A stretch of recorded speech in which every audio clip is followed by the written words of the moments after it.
Segadrunk.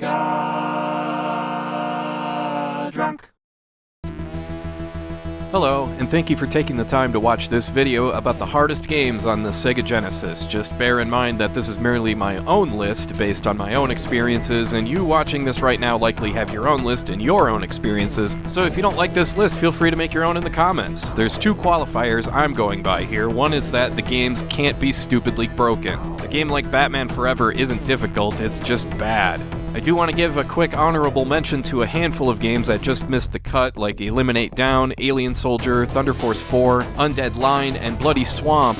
And also, I tried to lean toward games that are specific to the Genesis, so while obviously stuff like Battletoads is hard, it's not on this list. But there is one exception that I think deserves mentioning that also got a Super Nintendo port, and that game is... 13. Earthworm Jim 2. The reason this is an exception is because it's a better playthrough on Sega Genesis, when it comes to 16-bit systems anyway. With this game, all I really gotta do is mention one level, the one where Jim is a blind cave salamander floating around in someone's insides, trying to avoid pinball bumpers and these tentacle things coming out of the walls. This level alone is stupidly hard, and the rest of the game is a bastard too, like these maggot things that shoot smaller maggots at you. After that, you're suddenly playing an isometric shoot-'em-up like Zaxxon.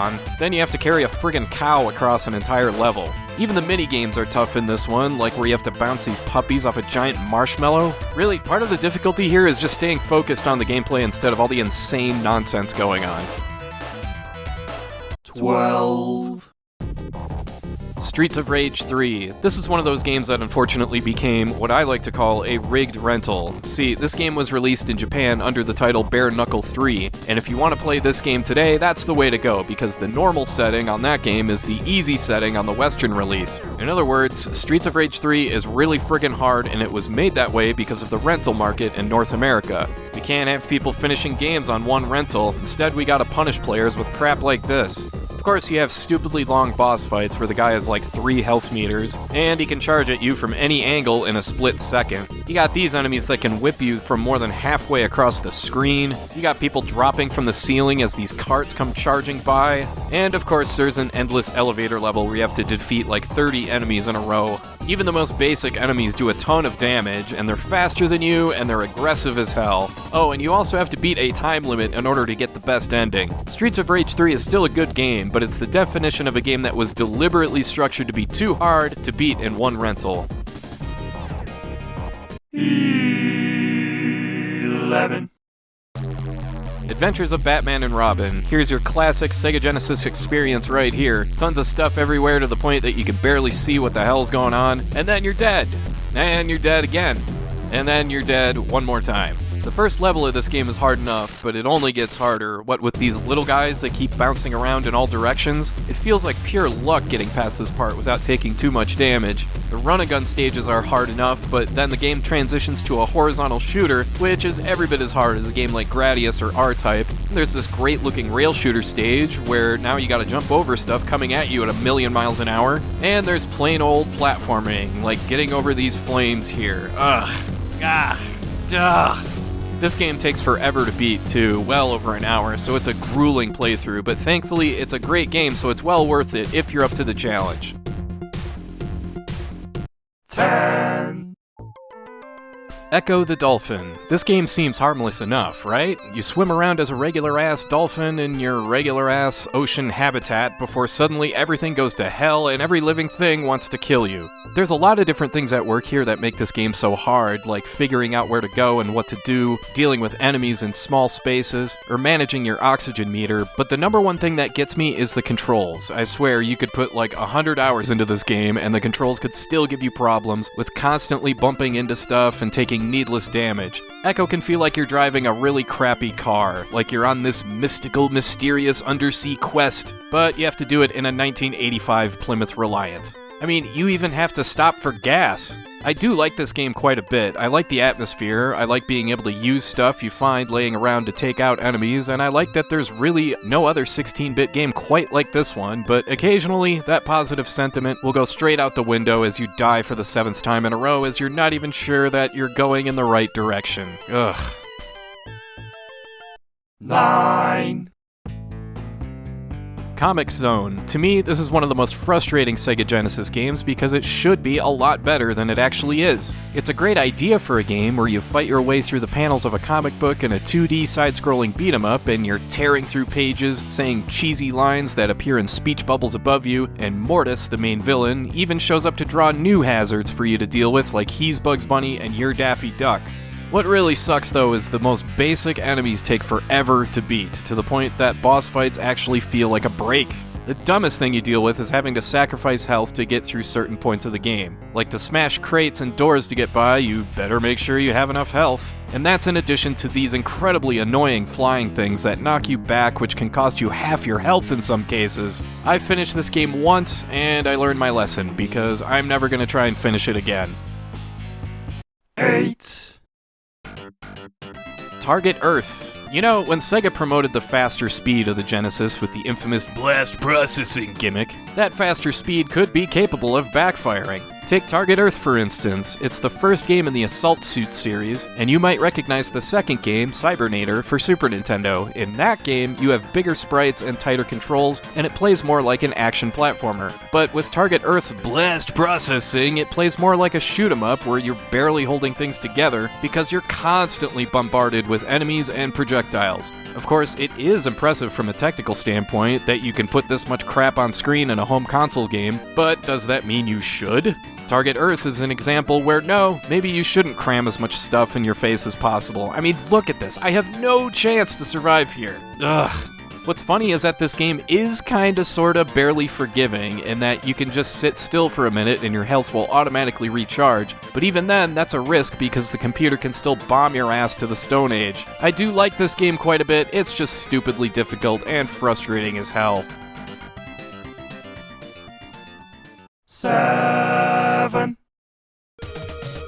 Alien Soldier. If I had to pick the best third-party developer for the Sega Genesis, it's gotta be Treasure, for making games like Gunstar Heroes, Dynamite Headdy, and Alien Soldier, a game that was only available in North America via the Sega channel, and yeah, in retrospect, that kinda sucks, but maybe we were all done a favor by keeping this game so limited because holy crap, this game is hard. It's one of those titles where all you gotta do is say, just look at this game. Look at how this boss moves around, look at this crazy-ass thing, and you got this mechanical house cat thing that flips around and kicks your ass. It's nuts. Alien Soldier is one of those games with a bit of a steeper learning curve, so it takes a ton of practice to get good, and that will take a while. But thankfully, since this is such a well-made game from Treasure, it's always worth your time to suffer through what feels like one endless boss run. 6.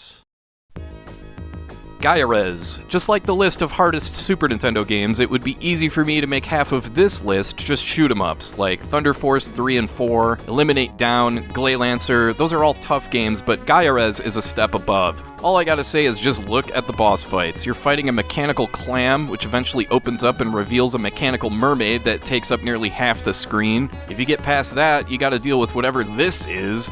I can't friggin' see anything. I can't even see my ship through this friggin' Lisa Frank apocalypse. This game is all about the bosses, though, like this giant Grim Reaper that appears on either side of you. Then you fight these mechs before fighting a big-ass dragon. In fact, the game finishes with a gigantic boss run where you fight 8 bosses in a row before facing the final boss. Get out of here with that. Ugh. 5. Ghouls and Ghosts. You knew this game would be on here. This franchise is the king of what I like to call the pick up and die genre. You sit down to play it, you get to a certain point and you die. You try and learn from your mistake and you try again and you die again. Rinse and repeat as you slowly progress through the game. This entire game is just a gauntlet of unforgiving difficulty. It might seem nice that you have a little more functionality this time around, like being able to shoot up and down, but the game is smartly designed to make sure these vertical levels are just as brutal as the rest of the game. Gah. Or how about this incredibly annoying part where you have to continue to jump on these moving platforms as these bugs keep respawning. Oh, you're feeling good about yourself because you got the gold armor, and it's gone. And of course, it's not a proper Ghouls and Ghosts game unless there's enemies spawning directly beneath you. Gah. I still think Super Ghouls and Ghosts on Super Nintendo is a tad bit more difficult, but regular old Ghouls and Ghosts is not far behind. 4.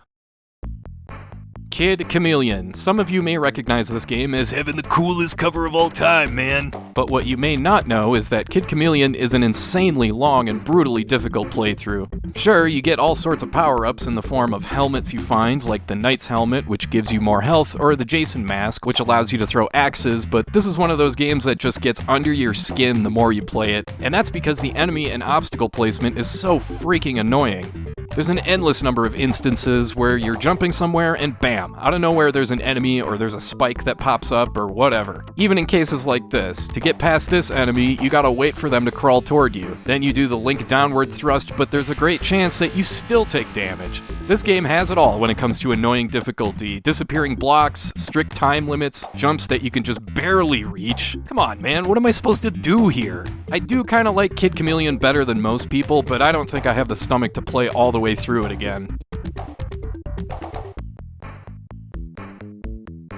3. Contra Hardcore. I mean, come on, it's Contra. You know it's going to be an absolutely relentless playthrough with crazy stuff happening all over the place. You got the amazing Technicolor Cyclops, you've got robots chasing you down, trash monsters flailing things at you. There are, what are those? Cookie cutters? Sega basically throws blast processing at you. I don't even really have anything else to say about this game other than, Contra Hardcore is easily one of the best games on the Genesis, but damn, it is hard. 2.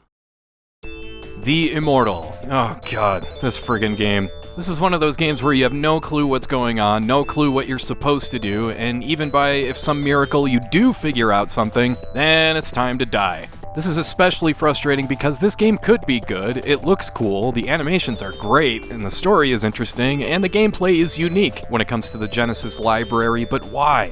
Why did they make it so stupidly difficult? Here's one example where you have to escape this swamp monster by pathetically using your staff to paddle around on a barrel. Oh hey sweet, a ladder, I made it. Nope, I did not make it. The friggin' monster was sitting there waiting for me. This is one of those games where it feels like every decision you make is wrong, and the game wastes zero time letting you know how wrong you are. 1. Chakan the Forever Man. I mentioned the idea of a rigged rental earlier when talking about Streets of Rage 3, but Chakan the Forever Man is the ultimate rigged rental. The game is hard enough as it is. You've got things swarming you while you're balancing over a river of lava, you got gigantic levels where you're not sure where to go, and every single annoying video game trope is in this game. There are jumps that are barely out of reach, the hit detection is a little off, and every enemy takes like 6 or 7 hits to take down. Each time you die, you have to start the entire level from the beginning, but not only that, you have a time limit that you can see by the hourglass there, but that's not just for one level, that's for the first 4 massive levels you have to complete, and if you don't do it in time, you have to start all 4 levels all over again. But the cherry on top is the final boss. You get exactly 1 chance to beat him, and if you die, you start the entire game over. To quote John McEnroe, "You cannot be serious!" It's not just the gameplay that's brutally difficult, the entire game is structured in a way that tortures anyone who plays it, and that's what makes it the most difficult Sega Genesis game out there. And that is all for now. I want to thank you for watching, and I hope you have a great rest of your day.